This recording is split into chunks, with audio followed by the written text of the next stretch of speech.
அல்ஹம்துலில்லாஹி ரபில் ஆலமீன். அல்லாஹும்ம ஸல்லி அலா முஹம்மதின் வ ஆலி முஹம்மதின் வபாரிக் வசல்லிம் அலைஹி. அஸ்ஸலாமு அலைக்கும் வரஹ்மத்துல்லாஹி வபரகாத்துஹு. வெல்கம் டு வாய்ஸ் ஆஃப் ஈமான். எல்லாரும் எப்படி இருக்கீங்க? நல்லா இருக்கீங்களா? அல்ஹம்துலில்லாஹ். அல்லாஹ் சுப்ஹானஹு வ தஆலா உங்களுக்கு நீண்ட ஆயுளையும் ஆரோக்கியத்தையும் வழங்க வேண்டும் என்று துவா செஞ்சு ஆரம்பிக்கிறேன். அல்லாஹ் சுப்ஹானஹு வ தஆலா தன் அடியார்களின் மீது மிகுந்த இரக்கமுள்ளவனாக இருக்கின்றான். சொல்லப்போனால் இந்த உலகம் மனிதர்கள் எல்லாம் படைப்பதற்கு முன்னாடியே அல்லாஹ்வை வணங்குவதற்கு நிறைய பேர் இருந்தாங்க. அதாவது வானவர்கள், மலக்குமார்களுடைய வணக்கம் சாதாரண அல்ல. தூக்கம் இல்லாமல் அவங்க சாப்பிட மாட்டாங்க, எதுவுமே இருக்காது. அவங்களுடைய முழு நேர வேலையே அல்லாஹ்வை வணங்குவது மட்டும்தான். அந்த நேரத்தில் அல்லாஹ் மனிதனை படைக்கணும், இந்த உலகத்தில் தன்னுடைய பிரதிநிதித்துவத்தை உருவாக்கணும்னு சொல்லிட்டு ஆசைப்பட்டான். படைப்புகளிலேயே மிக சிறந்த படைப்பு மனித படைப்பு. அல்லாஹ்விற்கு பிடிச்ச ஒரு படைப்பு மனித படைப்பு. தன் அடியார்களின் மீது மிகுந்த இரக்கம் உள்ளவனாக அவன் இருக்கின்றான். ஆனால் தன்னுடைய அடியான் ஏதாவது தவறு செஞ்சால் அதை தண்டிக்கவும் தயங்க மாட்டான். தண்டிப்பதில் அவன் கரெக்டாக இருப்பான். கோபமாக கருணையா, அதை ரெண்டுத்தையும் நம்ம கம்பேர் பண்ணால் கருணை தான் அதிகமாக இருக்கும். ஏன்னா அல்லாஹ் ஏற்கனவே எழுதி வச்சிட்டான். வானம் பூமி எல்லாம் படைப்பதற்கு முன்னாடியே அந்த கிதாபில் எழுதி வச்சிட்டான். என்னன்னு எழுதி வச்சிட்டான்? என்னுடைய கருணை என்னுடைய கோபத்தை மிஞ்சி விட்டது அப்படின்னு சொல்லிட்டு. அல்லாஹ் மிகவும் இரக்கம் உள்ளவன்.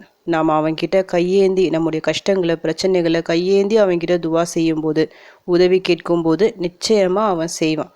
தொடர்ந்து திரும்ப நம்ம துவா செஞ்சுக்கிட்டே இருக்கும்போது அந்த துவா ஏற்கப்படாமல் இருப்பதில்லை. எவ்வளோ பெரிய கஷ்டம் வந்தாலும் சரி, அந்த கஷ்டத்தை தந்தவன் ரப்பு தான். நாம் செஞ்ச ஏதாவது ஒரு தவறின் காரணமாக அந்த கஷ்டம் வந்திருக்கலாம். அப்படி இல்லைனா நம்மை சோதிப்பதற்காக அந்த கஷ்டத்தை தந்திருக்கலாம். அந்த நேரத்தில் மனம் தளராமல் பொறுமையுடன் அல்லாஹ்விடம் திரும்ப அந்த விஷயத்தை சொல்லி அல்லாஹ்விடம் உதவி கேட்கும்போது நிச்சயமாக அவனின் உதவி வரும். நேரடியாகவும் உதவி செய்யலாம், பிற மனிதர்களின் மூலமாகவும் உதவி செய்யலாம். எப்படியோ அவன் உதவி செஞ்சிருவான். நம்முடைய பிரச்சனைகளை கஷ்டங்களை எப்படியோ நீக்கிடுவான்.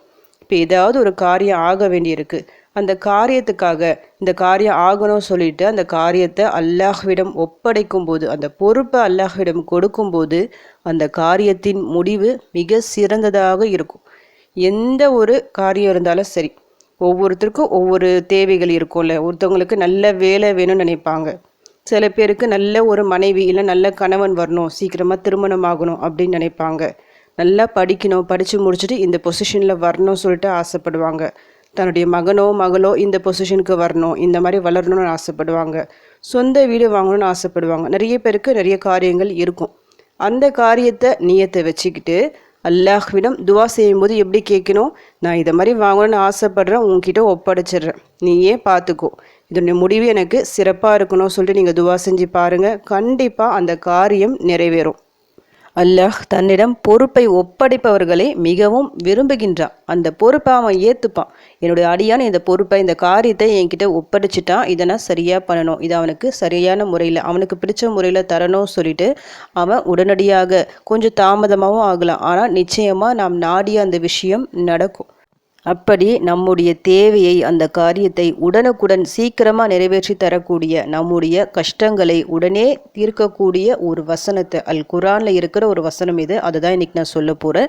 இந்த ஒரு வசனத்தை நீங்கள் மனசில் நியத்து வச்சு ஓத ஆரம்பிக்கணும். ஓத ஆரம்பித்து பாருங்கள். இன்ஷா அல்லாஹ் நினச்சா 3 நாட்களில் பலன் தரலாம். ஒரு நாள் கூட போதும். ஒரு நொடியே அல்லாஹ்க்கு சாதாரணம் தான். ஒரு நொடியில் நம்முடைய வாழ்க்கையை அழகாக மாற்றிடுவான். நீங்கள் 3 நாட்கள் தொடர்ந்து ஒரு பெரிய ஒரு எண்ணிக்கை வச்சு நீங்கள் ஓதி பாருங்கள். 2 ரக்காத் நஃபில் தொழுதுட்டு இந்த ஒரு வசனத்தை ஓதி நல்லா துவா செஞ்சு பாருங்கள். இன்ஷா அல்லாஹ் அந்த காரியம் கைகூடி வரும். அந்த ஒரு வசனம் என்ன சொல்லிட்டு இப்போ நான் உங்களுக்கு ஓதி காமிக்கிறேன். வ உஃபவ்விது அம்ரி இலல்லாஹ் இன்னல்லாஹ பசீருன் பில் இபாத். வ உஃபவ்விது அம்ரி இலல்லாஹ் இன்னல்லாஹ பசீருன் பில் இபாத். வ உஃபவ்விது அம்ரி இலல்லாஹ் இன்னல்லாஹ பசீருன் பில் இபாத். நான் என் காரியத்தை அல்லாஹ்விடம் ஒப்படைத்து விடுகிறேன். நிச்சயமாக அல்லாஹ் அடியார்களை கண்ணுற்றவனாகவே இருக்கின்றான்.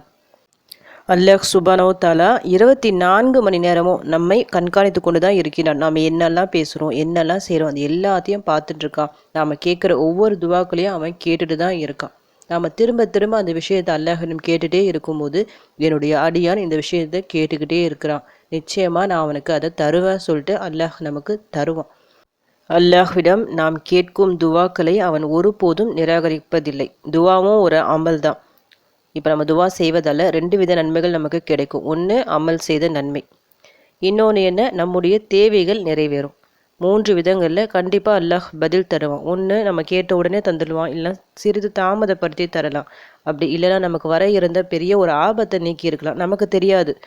ஆனால் பின்னாடி நம்ம புரிஞ்சுப்போம் பெரிய ஒரு ஆபத்து. நிறைய டைம் நீங்கள் அதை ரியலைஸ் பண்ணியிருப்பீங்க, எவ்வளோ பெரிய விஷயம், நல்ல வேளை இது நடக்கலை, நமக்கு அல்லாஹ் காப்பாற்றிட்டான்னு சொல்லி நினைப்பீங்கல்ல. அது எல்லாமே நீங்கள் கேட்ட அந்த துவாக்களால் தான். அதனால தான் அல்லாஹ் அந்த ஆபத்தை நீக்கியிருப்பான். அப்படி இல்லைன்னா தொடர்ந்து கஷ்டங்களாக இருக்கும் இந்த உலக வாழ்க்கையில். நம்ம பாட்டு துவா செஞ்சுட்டே இருப்போம், 5 வேளை தொழுவோம், குரான் ஓதுவோம், நோன்பு வைப்போம், எல்லா நல்ல அமல்களையும் செய்வோம், கெட்ட செயல்களை விட்டு தவிர்த்து கொள்வோம், ஹராமான காரியங்களில் ஈடுபட மாட்டோம். இருந்தும் அந்த ஒரு தேவை, அந்த துவா கபுல் ஆகாமல் இருக்கும், கஷ்டம் நீங்காமல் இருக்கும், தொடர்ந்துகிட்டே இருக்கிற மாதிரி இருக்கும், தொடர்ந்து முசீபத்துகள் இருந்துக்கிட்டே இருக்கிற மாதிரி இருக்கும், சிக்கலில் இருக்கிற மாதிரி இருக்கும். அப்போ நினைப்போம் ஏன் நம்ம துவா கபுல் ஆகலைன்ட்டு. அப்போ அல்லாஹ் என்ன நினச்சிருப்பான், நமக்கு இந்த இதில் எதுவுமே தராமல் எல்லாத்தையும் மொத்தமாக சேர்த்து மறுமையில தரலாம் அப்படின்னு நினச்சிருப்பான். அதாவது இந்த உலகத்தில் எதுவுமே தராமல் மொத்தமாக சேர்த்து மறுமையில தருவான். அதற்காக இந்த உலக வாழ்க்கை கஷ்டமாக இருக்குமான்னு கேட்டால் கண்டிப்பாக இருக்காது. அதுலேயும் ஒரு லேஸ் அல்லாஹ் தருவான்.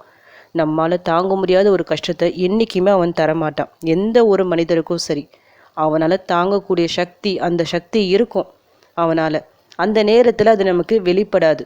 சில காலம் கழித்து நம்ம அதை ரியலைஸ் பண்ணுவோம். அந்த நேரத்தில் எவ்வளோ பெரிய கஷ்டத்தில் நான் மாட்டிட்டு இருந்தேன், இப்படி தானே அதை நான் தாங்கணும் சொல்லிட்டு நிறைய டைம் நம்ம சொல்லியிருப்போம். அதை தாங்கக்கூடிய சக்தி நமக்குள்ளே இருக்கிறதால தான் அந்த சோதனை வருது. அந்த சோதனையின் போது நாம் எப்படி இருக்கிறோம், அல்லாஹ்வை நெருங்குறோமா இல்லை விட்டு விலகுறோமா, இதுதான் முக்கியம். இதுதான் அது சோதனையா இல்லை தண்டனையா சொல்லிட்டு முடிவு செய்யும். அல்லாஹ்வை நெருங்கினால் அது சோதனை, கஷ்டங்களின் போது அவனை நெருங்காமல் தள்ளி போயிட்டா, ஹராமான காரியங்களை ஈடுபட்டு விட்டால் அது தண்டனையாகிவிடும். அந்த சோதனை இன்னும் அதிகமாக நீட்டி கொண்டே இருக்கும். அதனால் என்றைக்குமே நீங்கள் கவலைப்படாதீங்க. கஷ்டங்கள் பிரச்சனைகள் உங்களை சுற்றி வரும்போது அல்லாஹ் சுப்ஹானஹு வ தஆலா தன் அடியார்களின் அந்த அந்தஸ்தை உயர்த்துவதற்காக தான் அந்த சோதனைகளை தரான். அந்த கஷ்டங்களிலிருந்து வெளியே வர நம்மக்கிட்ட இருக்கிற ஒரே ஒரு ஆயுதம், பவர்ஃபுல்லான ஒரு ஆயுதத்தை அல்லாஹ் நம்மக்கிட்ட கொடுத்துருக்குறான். அதுதான் துவாக்கள். நாம் கேட்குற துவாக்கள் நம்முடைய சூழ்நிலையை நிச்சயமாக மாற்றும், இந்த உலக தேவையை நிறைவேற்றும், மறுமைக்கும் நமக்கு சிறந்த ஒரு வழிகாட்டியாக சிறப்பான அந்தஸ்தை நமக்கு எடுத்து தரும். அவ்வளவு சிறப்பு இருக்குது நம்ம கேட்குற துவாக்களால். எவ்வளவு கஷ்டம் வந்தாலும், எவ்வளவு பெரிய தேவை ஆக வேண்டி இருந்தாலும் கவலைப்படாதீங்க. அல்லாஹ் சுப்ஹானஹு வ தஆலா நம்முடன் இருக்கின்றான். நாம் கேட்குற துவாக்களின் மூலமாக நிச்சயமாக நமக்கு அது சாதகமாக மாறும். இன்றைக்கி நான் சொல்லியிருக்கிற இந்த துவாவை நீங்கள் எப்படி ஓதணும்னா, ஒரு 2 ரக்காத் தனியாக தொழுதுக்குங்க.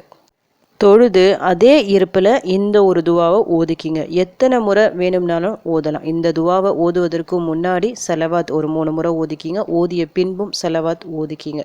கொஞ்சம் அதிக எண்ணிக்கையில் இந்த துவாவை ஓதிக்கிங்க. உங்களால் முடிஞ்ச அளவுக்கு ஒரு 41 தடவை, முடிஞ்சால் ஒரு 100 முறை இதெல்லாம் ஓதுனா இன்னும் சிறப்பு. உங்களுக்கு டைம் இருந்தால் நீங்கள் ஓதலாம்.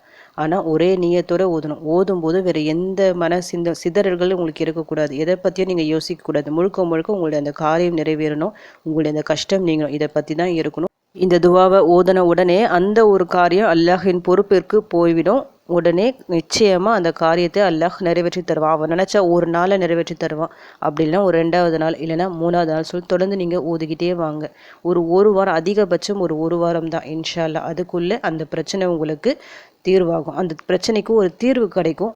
எந்த காரியத்துக்காக இந்த துவாவை நீங்கள் ஓதுறீங்களோ அல்லாஹ் அந்த காரியத்தை உடனே உங்களுக்கு நிறைவேற்றி தரணும்னு சொல்லிட்டு உங்களுக்காக நானும் துவா செஞ்சுக்கிறேன்.